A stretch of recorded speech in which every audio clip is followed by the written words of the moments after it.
Well, joining me now to discuss this further is retired Air Vice Marshal Sean Bell. Sean, it's great to have you here with us. Just listening to that, how much weight should we put behind these comments?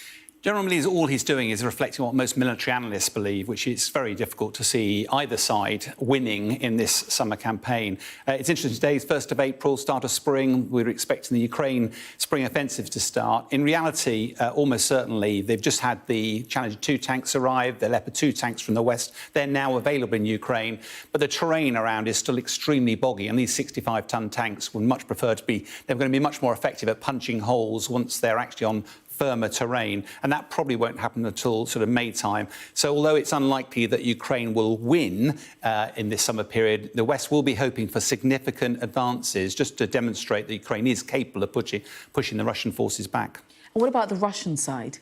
Yeah, the Russian offensive, it started 11th of January when General Gerasimov took over command of the forces in Russia. 80 days in, frankly, pretty poor showing, made very limited progress. They've squandered the one advantage they had, which was massive manpower on huge battlefield casualties, mainly around Bakhmut, internal fighting. The fighting goes intensely going on there. Without getting too much, we don't have the time, but around the centre of Bakhmut, the Wagner forces are making very slow progress. But outside, Ukraine forces are pushing back the pincers that were coming around the side. I think one of the things that Russia desperately needs now is more troops. The 1st of April marks the start of their semi-annual recruitment campaign for their conscripts. The problem is that technically those conscripts shouldn't be used outside the borders of Russia. We'll wait to see there. What they'll actually need to do is recruit more volunteers and reservists, but they just don't have the training capacity to deliver those. Absolutely, and we saw masses of a mass exodus of men leaving Russia at this closing point, didn't we? And Russia has taken over the presidency of the UN Security Council today. What's your take on that? It's quite bizarre, isn't it? But yes, the whole purpose of the UN Security Council, maintain security, maintain peace, combat acts of international aggression. And they are in charge. How does that work? It's 15 nations there. They rotate through the presidency on alphabetical basis.